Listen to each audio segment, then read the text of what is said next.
typically develop a desire for sexual contact between the ages of 11 and 14. Anak perempuan cenderung untuk mengembangkan keinginan untuk melakukan kontak seksual atau keinginan seksual di antara usia 11 sampai 14 tahun. Between the ages of 15 and 19, Di antara usia 15 sampai 19 tahun, 42% of them have had vaginal and or oral sex. 42% dari mereka telah melakukan kegiatan seksual atau kegiatan seksual melalui vagina dan juga atau oral sex. Through the cell phones right in their back Melalui pockets, ponsel di saku 57% mereka, of girls and 84% of boys between the ages of 14 and 18 57% anak perempuan dan 84% anak laki-laki antara usia 14 sampai 18 tahun have watched pornography through Pornhub and hundreds of similar websites.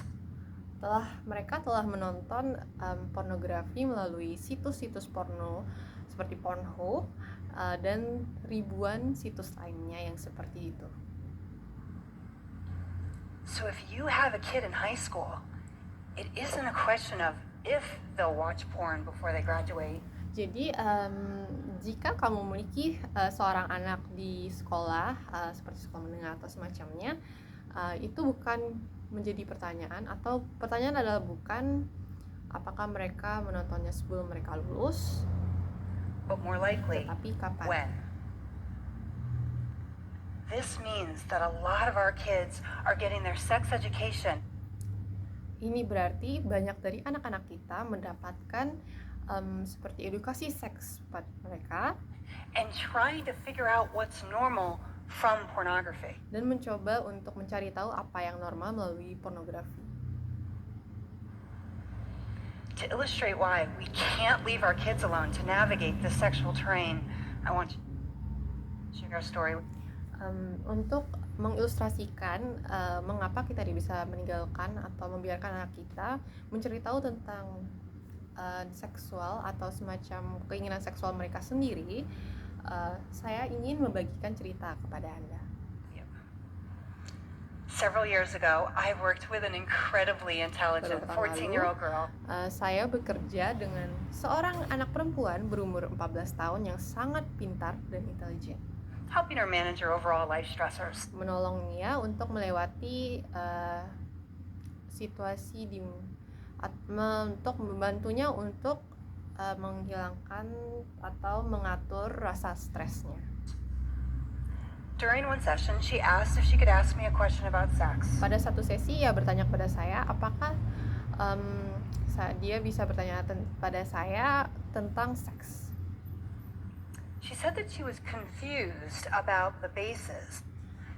Ia bertanya kalau ia mengatakan dan bertanya bahwa ia bingung tentang basis. Wondered if it was really true that second base was anal sex. Apakah basis kedua selain basis pertama adalah seks anal? I was as shocked as you are. Saya terkejut seperti And kalian yes, semua. when I asked her, she did know what anal sex is. Dan ya, ketika saya bertanya, ia tahu apa itu anal seks. She had gotten her information from watching a few porn clips her friends had showed her. Ia mendapatkan informasi itu dari beberapa klip atau potongan video porno yang teman ia tunjukkan padanya. During study hall at school. Saat sekolah. Thankfully, because of the trusting relationship she had with me, she was able to have this misconception corrected. Syukurnya karena ia percaya kepada saya, sehingga saya dapat membantunya meluruskan kesalahpahaman yang ia miliki. And her anxiety about it relieved. Dan kekhawatirannya tentang hal With her itu pun permission, I hilang. was also able to loop her mom in on the conversation. Dengan izin darinya juga, saya juga dapat mengikut sertakan ibunya dalam pembicaraan itu. So she could be a resource for her Jadi ia daughter. bisa menjadi sumber untuk putrinya sendiri. I've worked hard to cultivate this type of relationship with my own daughters. Saya bekerja keras untuk mengembangkan hubungan seperti ini dengan anak saya sendiri, anak perempuan saya sendiri. So when my 13-year-old said, "Mom, can I ask you a question?" Jadi saat anak saya yang berumur 13 tahun bertanya, "Ibu, apakah saya boleh bertanya sesuatu?" Kids speak for be Anak prepared for berbicara. anything. Bersiaplah untuk I segalanya. listened, Dan saya mendengar. which is why, sitting at a stoplight on a summer morning, my daughter felt comfortable telling me she had started to masturbate. Maka dari itu, di suatu hari anak saya pun merasa nyaman untuk memberitahu pada saya bahwa ia telah melakukan hal semacam masturbasi. And was even willing to share with me what she was using to do so.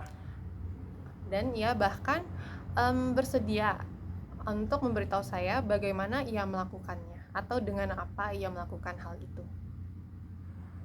This is how I learned that she was masturbating in a way that was not Dan dari safe ini saya for her belajar body. atau saya tahu bahwa ia melakukan masturbasi dengan hal yang sebenarnya tidak aman untuk tubuhnya. And so, in the span of one red light, I decided to buy my daughter a vibrator. Hal inilah yang membuat saya terpicu dan memutuskan untuk membelikan anak saya vibrator.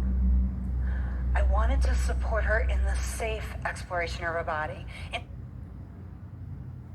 Saya ingin mendukungnya dalam hal eksplorasi yang aman pada tubuhnya sendiri.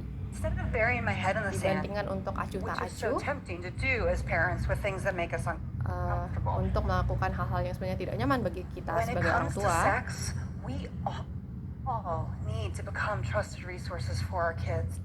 ketika itu tentang seks atau hal-hal berbau tentang seks, kita harus menjadi dan kita perlu menjadi sosok yang menjadi sumber terpercaya bagi anak kita sendiri.